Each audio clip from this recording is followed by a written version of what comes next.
En général, j'aime pas trop me mettre d'objectifs précis quand il s'agit de la lecture par rapport à une année, parce que je trouve que ça met une pression nécessaire de mettre un nombre trop grand en fait. Donc la plupart du temps, je mets par exemple un livre par semaine, ça fait 52 par an, c'est le challenge que je mets sur Goodreads. Et souvent, la première partie de l'année, je lis énormément, l'été aussi, et la dernière partie, pas du tout. Par exemple, de septembre à décembre de 2024, j'ai dû lire à peu près 4 livres, alors j'en ai lu peut-être une trentaine cet été par exemple, en 2 mois.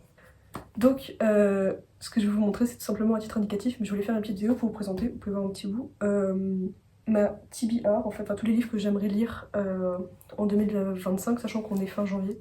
Donc je vais pas vous présenter ceux que j'ai déjà lus en janvier, mais que je voulais lire cette année, parce que du coup je vais faire une vidéo avec tout ce que j'ai lu en janvier.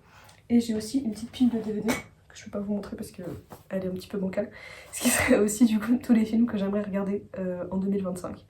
Donc voilà, donc ça sera en 2 parties tout simplement en fait. Donc sachant que je mets pas vraiment de pression, je mets pas de timing, il y a des périodes où je lis énormément, très très vite, et il y a des périodes où je lis moins, et il y a aussi des livres qui sont beaucoup plus faciles que d'autres, donc ça va forcément entrer en compte. Et il y en a plusieurs, c'est des relectures de quand j'étais plus jeune ou quoi, parce que du coup c'est des livres que j'ai redécouverts en déménageant et en faisant le tri entre quels livres emmener dans mon nouvel appartement et quels livres garder chez mes parents. Du coup j'ai pu en découvrir plein que j'avais oublié qu'ils existaient tout simplement, tellement j'en avais en fait, et j'ai pu faire un énorme tri, et du coup voilà. Pour commencer tout simplement, Jane Austen, c'est de la collection Penguin classique. Il est absolument magnifique, c'est Love and Friendship, donc c'est une collection de tout ce que Jane Austen a écrit de ses 12 à 18 ans il me semble. Il y a énormément de lettres, il y a des extraits de romans qui n'ont pas forcément été finis, il y a des pièces de théâtre, il y a des brouillons, il y a énormément de choses.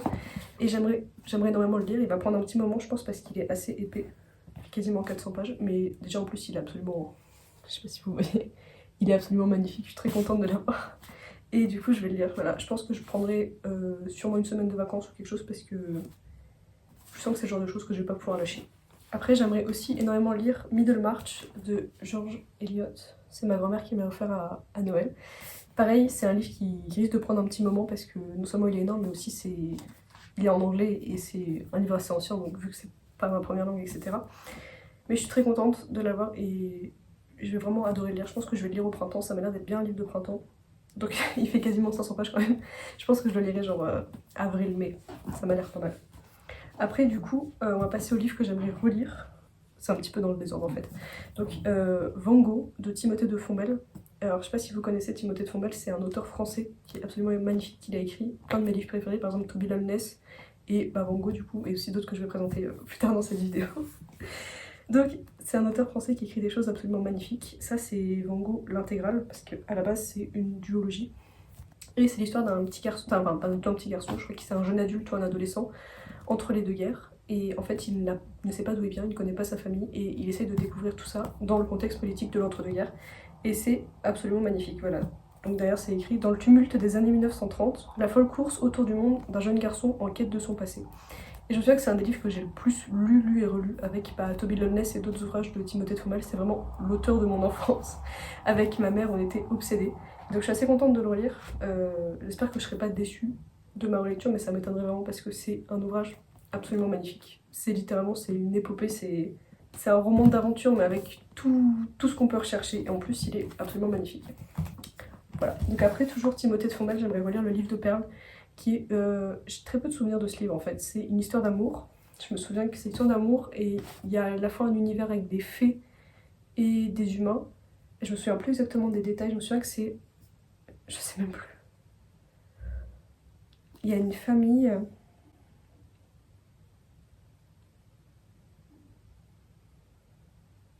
Ou alors c'est deux êtres magiques qui sont séparés. Il y en a un qui est envoyé chez les vivants, chez les vivants, genre chez les humains. Et elle est restée dans le monde des fées et ils sont séparés et ils cherchent à la retrouver en fait. Je me souviens pas exactement des détails, mais je me souviens que c'est un livre absolument magnifique. Et pareil, j'ai tellement hâte de le relire en fait. Je suis tellement contente de l'avoir toujours. Encore une relecture, c'est Mosquito Land de David Arnold, qui est un livre qui a absolument changé ma vie. Alors pourtant il est tout petit et il a l'air de rien, je pense pas qu'il soit très connu ni rien. Je me souviens quand j'étais petite à une époque, enfin quand j'avais genre 12-13 ans, je ne faisais que le relire, je n'en pouvais plus tellement c'était un livre, je sais même pas expliquer pourquoi en fait, genre. Mais je raisonnais absolument parfaitement avec ce livre et j'aimerais savoir si c'est toujours le cas. Je me souviens que c'est une fille qui a des problèmes dans sa tête, je sais plus exactement quoi. Et sa mère est malade et elle s'entend pas bien avec son père, du coup elle décide d'aller voir sa mère qui est hospitalisée à genre 1524 km. Et elle part toute seule, donc on voit sur la voiture, elle est sur le dos d'un bus. Et en fait elle écrit dans son journal, et c'est le livre, son journal en fait. Je me souviens plus exactement des détails non plus parce que ça fait très longtemps, mais... Après donc je l'ai acheté hier, littéralement, c'est l'intégrale de 4 sœurs de Malika Ferjouk. C'est une autrice que j'adore, elle a écrit Broadway Limited aussi, qui est absolument merveilleux. Et je sais plus si j'avais lu les livres de 4 sœurs, mais j'ai lu les BD, et j'ai lu le tome 1 d'ailleurs. Et je me souviens que c'était... Enfin, c'est juste un classique de la littérature pour jeunes adolescents française en fait. Et je suis très contente de l'avoir trouvé parce que je trouve qu'il est vraiment beau. Et ça faisait une éternité que je voulais les trouver les livres. Mais du coup je suis contente d'avoir trouvé l'intégrale, comme ça j'ai pas acheté les 4, que je suis fauchée en fait. Et du coup je suis pas très hâte de les relire aussi. C'est 5 sœurs en fait. Oui, c'est 5 sœurs, mais en fait ça s'appelle 4 sœurs parce que il me semble que c'est une qui raconte l'histoire des autres en fait. Donc on apprend son histoire à elle, mais en découvrant l'histoire des autres. Et en fait leurs parents sont morts dans un accident de voiture, il me semble. Et elles ont 9, 11, 14, 16 et 23 ans. Et du coup, bah, elles doivent vivre, sachant que du coup, c'est l'aînée Charlie qui est en charge. Elles vivent dans une immense maison qui tombe un petit peu en ruine, etc. Et elles doivent du coup se débrouiller sans leurs parents qui sont morts. Voilà. Ça a pas l'air super fun comme ça, mais c'est vraiment... Enfin, j'ai adoré ça quand j'étais au collège. Après, toujours une relecture, on a Le mystère de Lucy Lost de Michael Morpurgo. Donc c'est un auteur que j'ai découvert avec Cheval de guerre, qui est un de ses grands classiques, j'imagine. Enfin, ça doit être un de ses plus connus, je pense. Oui, voilà, c'est un livre très connu du coup sur un cheval pendant la Seconde Guerre mondiale. Ça, c'est sur une fille qui s'appelle Lucy Lost. Enfin, en fait, c'est pas son vrai nom, mais elle est trouvée. Ça se passe au large de l'Angleterre, il me semble. Je sais plus exactement les détails. En gros, on a 2 timelines en parallèle. On a sur une île un peu perdue au milieu de l'océan. Je sais plus exactement de quel côté. Peut-être vers l'Angleterre, il me semble. Je sais pas où ça se passe, bref. Et en fait, du coup, il retrouve une fille qui ne parle pas, enfin, qui est sous le choc évidemment. Et en fait, il se rend compte qu'elle a été victime d'un naufrage. Et dans une autre timeline, on suit du coup cette fameuse jeune fille, sauf qu'on sait pas vraiment que c'est elle. En fait, on met les pièces du puzzle, mais au début, bah, c'est un autre personnage. Et en fait, elle embarque sur ce bateau, et en fait, on suit du coup le naufrage, c'est le Lusitania. C'est un bateau qui a coulé, il me semble, il a coulé genre juste après le Titanic ou quelque chose comme ça. En fait, on suit l'histoire de cette jeune fille, et c'est absolument magnifique, parce que du coup, bah... Voilà, en fait, la jeune fille, elle perd tout. En fait, à la base, il veut rejoindre son père. Je sais pas exactement les détails non plus, mais je me souviens que c'est absolument incroyable, voilà. Après du coup, un autre livre que j'ai lu à Noël, c'est Demon Copperhead de Barbara Kingsolver. Donc c'est un livre qui a gagné le Pulitzer Prize for Fiction en 2024, j'imagine. En 2023. Il a gagné le Women's Prize for Fiction. Et ça a été élu aussi le meilleur livre du 21e siècle, il me semble, par le New York Times, quelque chose comme ça, j'avais lu un article. Et surtout, ça a été recommandé par absolument tous mes youtubeurs préférés, c'est-à-dire Jack Edwards, etc. Du coup, j'avais vraiment très envie de le lire, et j'ai eu la chance de l'avoir à Noël. Alors, c'est un petit peu une brique qui me fait peur parce qu'il est écrit petit et tout, mais je vais m'y mettre. Donc, il me semble que c'est une réécriture de David Copperfield, sauf que ça se passe aux États-Unis, en Virginie, attendez, c'est dans les montagnes appalachiennes. Je sais pas comment ça se dit en français. Donc voilà, ça se passe in the state of Virginia. Et ça a l'air absolument incroyable. Ça a l'air très triste, ça a l'air très réel. Et ça n'a pas été élu le meilleur livre du siècle, je pense, sans raison, quoi. Donc j'ai vraiment hâte. Après, je l'ai acheté il y a quelques temps. Et j'avoue, je l'ai vu sur TikTok avant que je supprime TikTok. C'est The Silent Patient de Alex Michaelide. Je sais pas comment on prononce son nom de famille. Voilà, donc c'est l'histoire d'une femme, enfin je vous le dis du résumé parce que je me suis forcée à lire aucune review de ce livre et je l'ai juste vu passer, je me suis dit ah ça a l'air pas mal. Il me semble que c'est une femme qui, il y a 6 ans, elle a tué son mari. Il me semble qu'elle lui a tiré dans la tête genre 5 fois, un truc comme ça. Et depuis elle n'a plus parlé en fait. Et donc j'imagine que c'est l'enquête. Je sais pas grand chose de ce livre, mais je sais que ça a l'air vraiment bien. C'est déjà pas mal de savoir ça. Et enfin, du coup, c'est le dernier truc que je veux lire cette année, et en fait j'allais commencer le 1 aujourd'hui, mais je me suis dit que j'allais filmer cette vidéo à la place. C'est la trilogie Alma de Timothée Chalamet. Je sais pas comment je vais vous montrer, j'ai les 3. Et j'ai lu le 1 quand il est sorti, il me semble que c'était je ne sais plus exactement quand, mais j'étais assez jeune. Il est sorti en 2020, voilà, j'avais dû l'avoir juste avant le confinement, ou à ce moment-là à peu près, je l'ai lu. Je l'ai lu une fois, il me semble, et j'ai vraiment beaucoup aimé. Je me souviens pas exactement de tous les détails, je me souviens de certaines scènes. Je me souviens que c'est une jeune fille, en fait son frère est enlevé pour devenir un esclave, du coup ça se passe en Afrique en 1786, j'ai la date. Et j'essaie de faire de mémoire sans lire le résumé. Et en fait, du coup, elle part à sa recherche et il se passe plein de choses. Elle rencontre des gens, enfin, plein de rencontres. Il y a une petite histoire d'amour en dessous de la vraie intrigue, il me semble. Et elle embarque au final pour les États-Unis, je crois que c'est ça l'intrigue. Enfin bref, il y a plusieurs personnages et leur destin se croise au final. Et du coup, j'ai vraiment hâte aussi de lire la suite parce que je me souviens que le tome 1 était vraiment. Enfin, même si j'ai plus beaucoup de souvenirs au final, je sais pas que c'est absolument incroyable. Et surtout, bah, c'est Timothée de Chalamet qui est un auteur que j'adore, littéralement. Du coup, voilà, je vais mettre à côté parce que là, les piles commencent à pencher. Ensuite, voilà, c'est tous les DVD que j'aimerais voir. Sachant que enfin, je vais dire la plupart, il y en a pas mal que j'ai déjà vu en fait. Du coup, bah, j'aimerais voir. Mais voilà. Donc tout d'abord, alors j'ai pris que la saison 3, c'est Peaky Blinders. Ça c'est la saison 3, mais j'aimerais du coup finir de re-regarder cette série. J'ai vu les 2 premiers épisodes de la saison 3 pour le moment. Ça me prend un petit moment parce qu'en fait, j'aime bien regarder plusieurs épisodes à la suite, mais du coup il faut que j'ai le temps en général. Donc je pense que ce soir ou demain je regarderai l'épisode 3 et 4 et après 5 et 6. Logique. Dans l'ordre. Je sais pas pourquoi j'ai dit ça comme ça. Donc voilà, j'ai acheté tous les DVD, je me les suis offerts pour Noël. Enfin, j'ai eu un bon Fnac en fait. Donc j'ai acheté l'intégrale, je suis très contente du coup. Après, on a mon film préféré de tous les temps, enfin un de mes films préférés de tous les temps, qui est God's Own Country de Francis Lee, c'est un film de 2017. Le titre français c'est Seule la Terre. Je viens de réaliser qu'en fait, je filme avec mon téléphone, du coup c'est inversé. Donc vous avez aucun titre avec, bah c'est pas grave. Du coup c'est avec Josh O'Connor et je sais plus comment s'appelle l'autre gars. Bon, il n'y a pas le nom de l'autre gars, enfin bref, c'est un film gay. En fait, c'est genre Call Me By Your Name sans le côté pervers bizarre. Et sauf que ça se passe en Angleterre, dans le Yorkshire, au nord de l'Italie, et ça a une fin heureuse, pas comme Call Me By Your Name. Donc voilà, en fait, c'est une version mieux de. Enfin, Call Me By Your Name, c'est une version Wish de ce film un petit peu. Genre.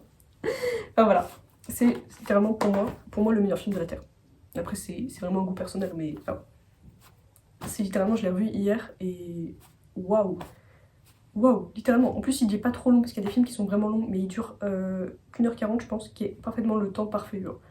C'est le même format, si vous voulez, qu'une romance, sauf que, enfin, je trouve que c'est plus qu'une romance. Enfin, techniquement, c'est une histoire d'amour, mais genre, il est à l'introduction, après ils se rencontrent, après ils tombent amoureux, ils ont un problème, je spoil pas, et bam, la résolution, en fait. C'est littéralement, c'est extrêmement classique, mais en fait, bah, ça marche parfaitement. Après, donc. Je sais pas m'exprimer. Le fabuleux destin d'Amélie Poulain. J'arrive pas à croire que je l'ai jamais vu ce film, alors que je l'entends parler tout le temps. Et je l'ai trouvé à Emmaüs, du coup je me suis dit que j'allais l'acheter pour le voir. Voilà, pourquoi pas. Après j'ai trouvé Le Château Ambulant de Miyazaki, que je n'ai non plus jamais vu. J'arrive pas à regarder les Miyazaki en fait. J'en ai vu quelques-uns, j'ai vu Le Voyage de Chihiro et Totoro. Il me semble que c'est tout. Et j'ai jamais réussi à en voir plus, mais c'est mon objectif de l'année, on va dire, d'avoir davantage. Le Château Ambulant, j'ai vu les 15 premières minutes plusieurs fois, il me semble, parce que chaque fois j'arrêtais pas de recommencer. Je regarde comme ça, puis en bout de 15 minutes, j'étais en mode. Donc je vais essayer de vraiment regarder. Après, on a Challengers que j'ai acheté hier. Je suis très contente de Je l'ai vu quand il est sorti, mais je n'ai jamais pris le temps de le revoir, et du coup, je suis très contente de l'avoir acheté parce que ça me donnera l'occasion et l'excuse d'observer Josh O'Connor et Mike Feist se rouler des pelles en plein milieu de l'écran. Toujours une bonne excuse. Après, je l'ai emprunté à ma coloc, c'est Black Swan, que je n'ai jamais vu non plus, pourtant c'est vraiment un classique. Et j'adore la danse. Je sais pas qui est comme actrice. Il y a Nathalie Portman, j'adore Nathalie Portman. J'aime pas trop Vincent Cassel, mais ça peut être très sympa, voilà. Je sais pas grand chose sur ce film non plus, à part qu'il me semble que ça a eu un Oscar. Mais je sais pas pourquoi. Après, on a Asteroid City, que j'ai vu au cinéma quand il est sorti. Alors, faut savoir que Wes Anderson, du coup, c'est mon réalisateur préféré, du coup, je suis vraiment contente. J'en ai 2 de lui. Il me semble que il est pas dans ma liste, je l'ai oublié, mais j'ai Moonrise Kingdom aussi, que j'adore. Même si mon préféré, du coup, c'est Fantastic Mr. Fox. Je suis vraiment contente, je l'ai acheté neuf, celui-là.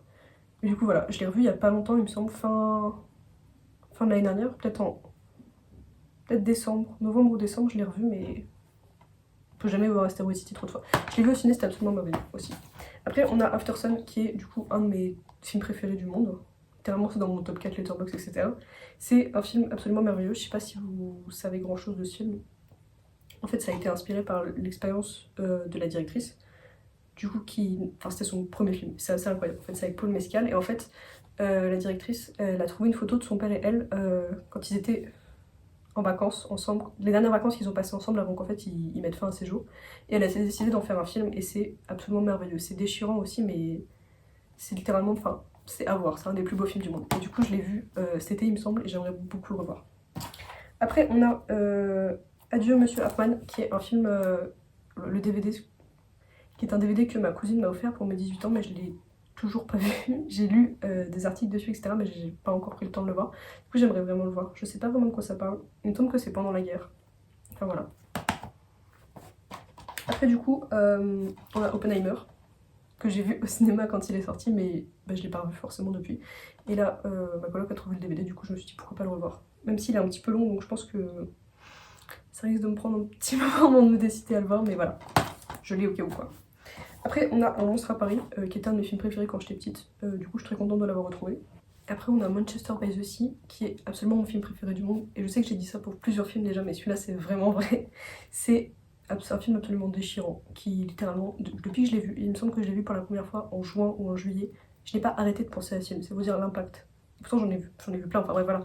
C'est absolument, je sais même pas comment vous expliquer l'histoire. C'est l'histoire d'un mec d'un monsieur qui est très très triste déjà en général. Je peux pas vraiment vous expliquer pourquoi parce que c'est un plot twist un petit peu, mais on sait qu'il a un passé assez sombre qui l'a poussé à fuir la ville où le reste de sa famille vit encore. Et il se retrouve à devoir retourner dans cette ville quand son frère meurt. Donc ils étaient très proches, déjà c'est très triste. Et en plus il doit s'occuper de son neveu qui a 16 ou 17 ans il me semble. Et donc ils se connaissent quasiment, enfin ils se connaissent mais pas tant que ça vu que lui il a fui la ville en fait. Il y a, on sait pas exactement il y a combien de temps mais il y a plusieurs années il a fui la ville et il est jamais retourné donc ça fait 30 ans qu'il a pas vu son neveu. Et là il se retrouve à devoir s'occuper de lui parce que son frère est mort. Donc c'est très compliqué, ça parle du deuil, ça parle de la dépression, ça parle de plein de choses et c'est littéralement le plus beau film du monde en fait. J'ai pas d'autres mots pour expliquer ça. Et après on a le film Là-haut, le Disney Là-haut, que je n'ai jamais vu, donc on me dit qu'il est temps. Ensuite on a, un peu moins sérieux, ensuite on a Rio, que j'ai juste envie de revoir, j'ai pas d'excuses. Et après on a Slumdog Millionnaire, Slumdog Millionnaire que j'ai vu une fois quand il passait à la télé et j'en ai très peu de souvenirs. Du coup j'aimerais bien le revoir. Voilà. Et après on a Interstellar, que j'ai vu cet été, ou l'été d'avant, je sais plus, et que j'ai adoré parce que, enfin, c'est un des films les plus longs que j'ai jamais vu et je n'ai pas senti le temps passer et en plus j'adore la musique, donc j'ai juste envie de le revoir, j'ai pas d'excuses. Et après, on a Les Trois Pirates des Caraïbes, donc pour le moment j'ai vu le premier, il me semble. J'ai vu le premier et du coup j'aimerais bien voir le 2 et le 3 parce que bah c'est quand même des classiques. Et je les ai jamais vus, ce qui est un petit peu scandaleux quand même quand on y pense. Donc voilà, j'ai un petit peu de travail cette année, je pense que je vais vous faire des petites updates par mois. Il me semble que c'est pas mal. Ouais, je pense que je vais faire du coup la semaine prochaine ou la semaine d'après, je vous ferai un petit update de tout ce que j'ai vu en janvier, etc. On va faire ça tous les mois en fait. Voilà, parce que j'ai installé TikTok donc il faut bien que je partage avec des gens et que vous êtes là. J'ai perdu mon AirPod, attendez. Du coup voilà, n'hésitez pas à liker et à commenter, que je me fasse un petit peu d'argent en fait. Voilà.